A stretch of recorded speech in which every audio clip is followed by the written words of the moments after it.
What's up? Welcome. It's the ZolYin. Welcome back to another episode of this drive at night, man. Driving at night in this weird weather. It's slushy outside. Middle of February. Can't even believe it. It's ridiculous. You thought winter was gonna be easy peasy lemon squeezy? Oh, en contraire, mon frere. Let me tell you something. We are out here in the lickety split, okay? It's so nasty that you can see the floor outside indented. That's right. It's a layer, okay? A layer, all right? It's muddy. It's murky. It's moist. It's gross. I hate it. I prefer the snow. If it's gonna be like this, just give me full snow. Don't give me this in the middle, mamby-pamby. We don't know what this is. It's slush, it's sleet. It makes a mess everywhere. It makes your feet leak. Okay, it's terrible. Who wants this? Nobody wants this. You can drag mud in your house. Who needs that? Just give me the snow, okay? Just hit me with snow. Hit me with the white stuff. I'm gonna stop. I'm gonna stop before I cross the line, okay? I've already hit sus territories. I don't want to go any further than that. Okay, so if you're new, this is not the typical show, but this is a show where you get to see behind the curtains, okay? You get to see what's the workshop, what's going on in the back, okay? I got a couple things going on. One of the things I've been talking about in the past was the book I'm working on. I'm almost done with it. It's getting good, man. He says it in a high-pitched voice. It's getting good. No, it is getting good, man. It's getting good because I got an editor looking through the thing, so we'll see what happens. Don't hold your breath on that part. It might come back all with red marks. I'm sure it will. Especially when you don't sit and write it all in one. Like when I write all in one, I do really well.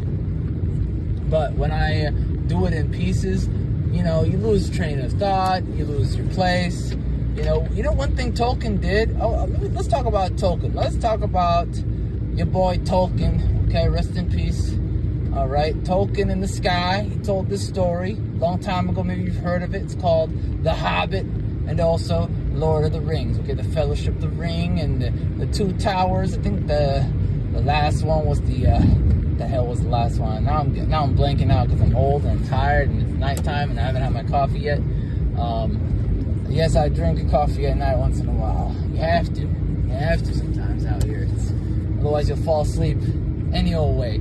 I forgot the last one was called. Two Towers, Fellowship. Is it Return of the Ring? Oh, that's terrible. How can I forget the last one? Jesus. Oh man, that's new. I've never done that before. Return of the King. Wow, I was close. I was joking when I said Return of the Ring. I was like, Return of the Ring. Sort of close. Anyways, what's your favorite? By the way, what's your favorite Lord of the Rings character? What's your favorite Hobbit character? Let me know in the chat, in the comment section. Okay, I'll be reading that. I always read the comment section. Even if I don't reply, I read it. It takes me a while though, because my backlog is long. That sounded weird. I don't know why that sounded like that, but I apologize. Anywho, not to be any more sus, but seriously though, Tolkien did something a long time ago, which was whenever he would write and lose his place, he would come back and just write the whole thing from scratch again, and then he would catch things because of that, A lot of lost ideas he had actually were thrown away because it just didn't belong anymore to the storyline that he was writing. When he was doing the rewrite, a lot of the ideas he had, like for example, one of the ideas he had was Aragorn was supposed to be a hobbit, but then eventually it just made no sense that he would be a hobbit. So he made him a human. That's pretty cool. I didn't know that about him. Then there's I forgot, there was a couple other things, like how the four friends is like an allegory for when he went to war. I didn't know that.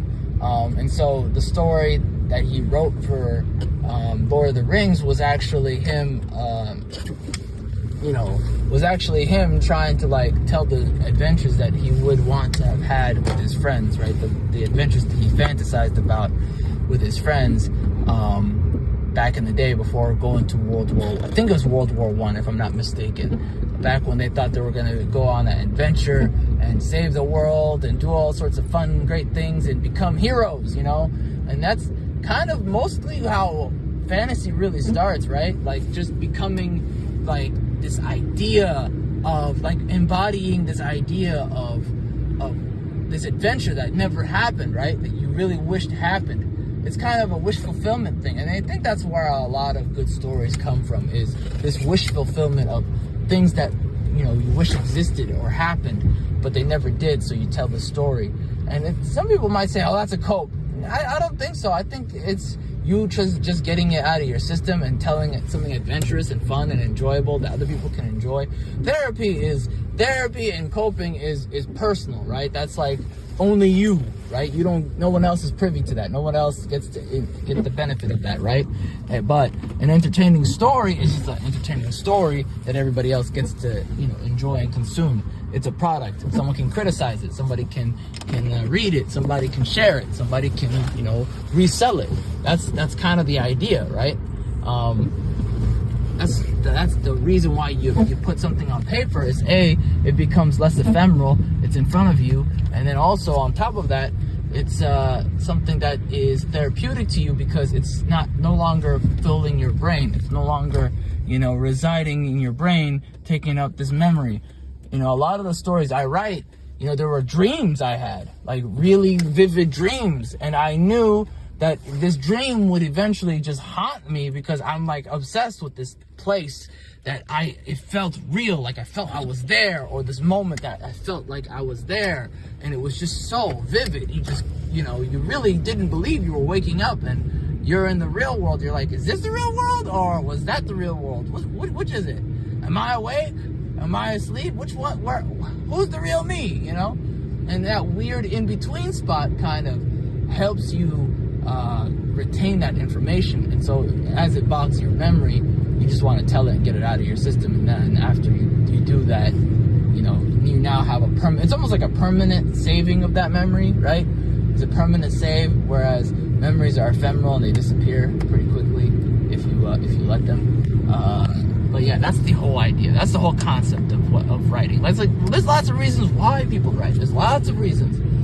One of the reasons people write also is because it's a old tradition that we used to do, right? To tell each other stories that have morals behind them, that hold a value that we have. You know, it is easier to transmit a value from one person to another, to teach a value from one person to another through this entertaining story.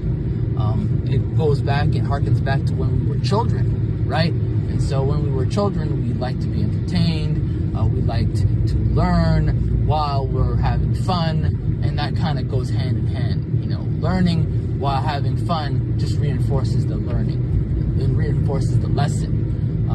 Whereas if you're just learning, you may or may not retain that information for a long period of time. It would depend on the person and the information itself.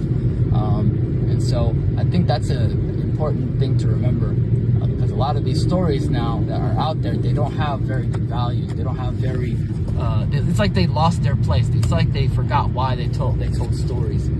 Big mainstream media, it just sees the money, which is, I'm not saying making money is bad. It is good to make money. It is good to seek success. It is good to, because one of the things that tells us if we're doing something good or not is, does the masses like it? Do the masses enjoy it? If the masses enjoy it, then yeah, you're doing pretty good. If the masses don't enjoy it, then you have something very niche. Therefore, you have to learn from that lesson and say, all right, well, what do I want from this? Am I happy where it is right now, or am I not satisfied, right? And so I guess seeking that satisfaction is part of the goal, right? Finding out who you are, figuring that part out, who you are and what your goal is as far as writing is concerned. Why do you write? Why do you create? Why do you do anything, right? You know, as long as you figure out that part of you is like, that's part of the journey. You know, for you to find that group of people who will buy or support you, I think that just comes hand in hand with doing a very good job at storytelling, telling an actually good story that has good moral values that people enjoy, that they can share with one another. And then B, also, you're appealing to a group of people who will continuously return, and speak goodwill of you, right? They will tell other people about you. They will, share the wealth, right? So I think that's part of the whole thing as well. There's lots of reasons. Let me know, are you a writer? Let me know. Why do you write? Let me know. I'm very interested in that as well. Anywho, that's it for now. Thanks so much, guys, for listening. We'll talk again next time. Have a good day. God bless.